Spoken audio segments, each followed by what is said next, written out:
formula to it. A very simple formula.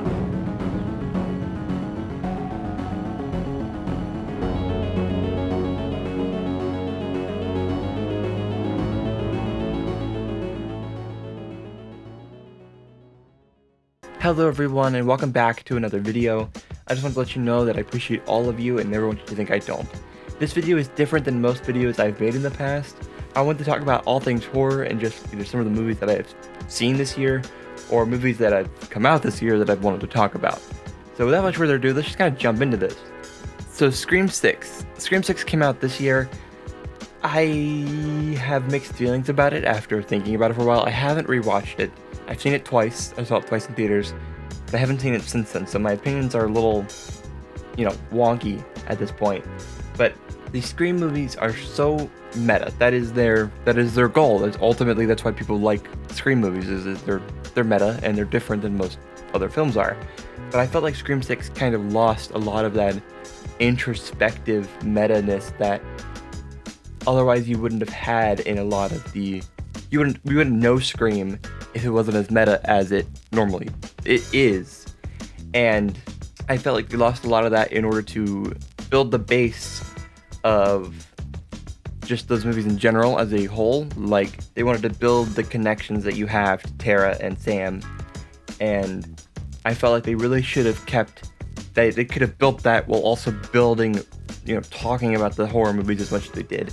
It felt like when it did happen, because there was a part, I forget, I think it was, what's her name, Mindy, when Mindy started talking about it, kind of, but it felt like it was a patched on scene, like stapled in because it's a Scream movie, we have to have this.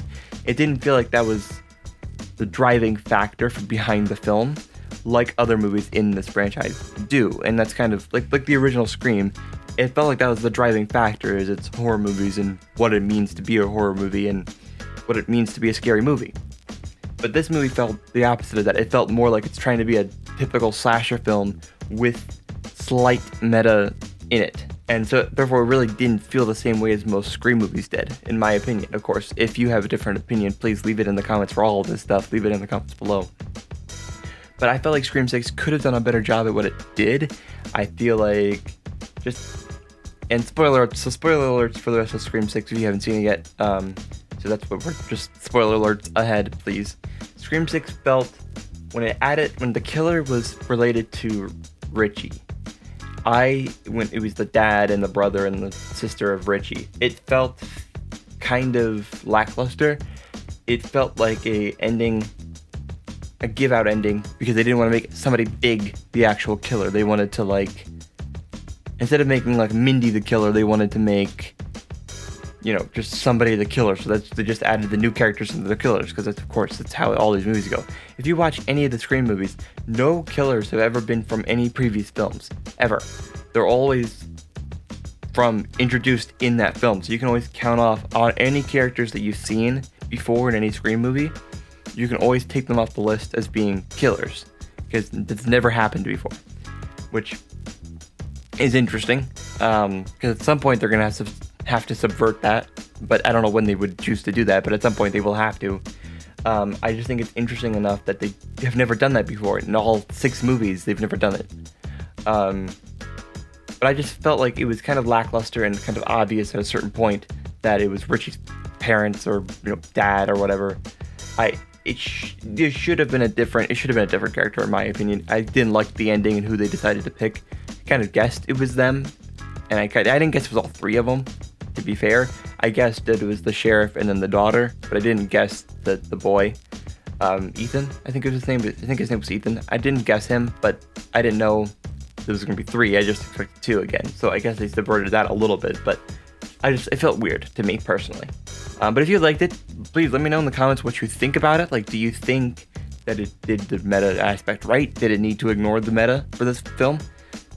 Should it have destroyed it? I'm trying to keep these to about 5 minutes per segment, just to keep it kind of rolling, because I can go on and on and on and on and on forever, because you guys know me at this point. That's what I do. Basically, that's my opinions about Scream 6. If you have a different opinion, please leave it in the comments below. Do you think it kept the meta? Do you think it was turned into a slasher film without any of the, introspectiveness? Did you think it did any of that stuff interesting enough? Saw X is the next on the list. I just saw this movie last night, so it's a little on the nose, little fresh in my mind. Saw X is one of the best Saw films. It does deserve its percentage on Rotten Tomatoes, which is fresh for the first time, I think, ever since the first one is a Saw movie fresh. If you guys don't know anything about this movie, again, I'll be spoiling it slightly. I'll try not to spoil too much of it. I won't spoil a lot of the twists. I won't spoil the twist for you. So basically, this movie takes place between Saw 1 and Saw 2. That was known. Amanda is back in this. That's known from the trailer. I liked it a lot. It was a very it self-contained itself good enough that you could get, like, my partner has never seen any of the Saw movies, and they knew what they were doing. Like, they knew what they were getting themselves into because I've talked to them about it before. But the Saw movie, but they've only ever seen the first one. So when I told them about Saw X and they were going to come with me and my brother, which I think you've seen. I think he's been a guest on this channel once or twice, my brother, Evan. I was interested to see, because my brother has seen all of the Saw movies with me, and they have not. And so I was interested to see how that would go. But when we talked about it, they were able to pick up on a lot of what the movie was talking about without having seen, the 9 movies. I think they saw Spiral with me, but the 8 movies other than that, 7 movies, whatever it is. So it was interesting that they were able to keep track of what was going on without having seen it, which is kind of the point of the movie. I felt like it did a good job at keeping John Kramer's story contained enough where it didn't break any continuity, but it also gave us enough reasons to understand why he was putting people in traps, that kind of thing. It was good. I liked it. The traps were insane, crazier than they normally are, in my opinion. The first trap is crazy, and then I'm not spoiling anything, but then what happens after the first trap you see makes that first trap scarier for a very different type of reason. It scared me more after the trap was over rather than when the trap was happening, which was so scary to me. It was very intense. You'll know what I mean when you watch it if you haven't seen it yet. And so I thought that it was interesting how it was able to keep track of just all of those movies, like all of the continuity that it needed to do. It gave Amanda her haircut that she needed in that time, because she had a different haircut in Saw 1 than in Saw 2. 1, 2, whatever it is. Yeah, Saw 2. But I liked it a lot. It gave a good ending to the movie. I liked the ending of the movie. It was good enough that it deserved the ending. I would like a Saw 11. I don't know where we would go. I don't know how I Saw 11 would move on, unless it was actually after Saw 7. If it actually followed the continuity with Saw 7, the end of Saw 7, I would like that. I just don't know how you would do it, other than that. So I'm not going to spoil Saw X. That'll be a different video when I do end up actually wanting to spoil all of it for you, but the traps were good, the gore was good, the film was good, it was written well, it made sense, it was good. Go see it, please, and thank you very much. So we want to move on. It's in the same tempo. I've been rewatching all of the Saw franchise, and I wanted to discuss that with you guys and kind of talk about what the Saw franchise is, how it goes in my mind, and what it's all about. So I've been watching through all of the Saw movies, really, honestly, and I forgot how soap drama-y all of those movies are, but you have to give them credit because all of those movies stick to their freaking guns, and the lore that it sets up for every movie is set up through all of them. I'm not going to spoil it, and honestly, I'm not going to even take too much time in this section, but the Saw franchise, if you don't really like the torture, the side of things, which I totally actually understand, I am just a big fan of the last 5 minutes where everything turns into, twisting and turning and nobody knows what's going on anymore at that point. That's why I like these movies. and just how soap drama-y and like it becomes such a weird thing at a certain point, and I just love it for that reason.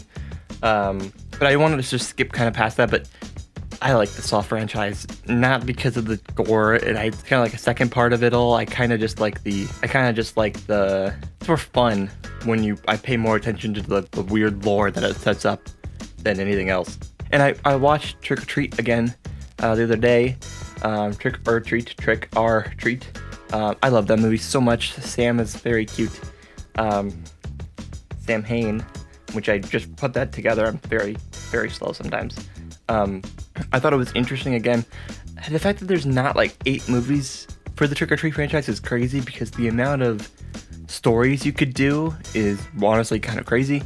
It should be there should be like 4 or 5 sequels to Trick or Treat by this point. I think Trick or Treat is a really good idea for a movie, and I think having it's such a perfect idea.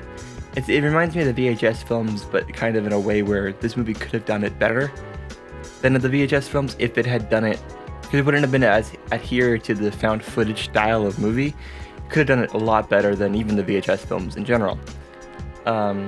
So this is just kind of Halloween horror movie roundup. This is what I'm calling this, the Halloween horror movie roundup.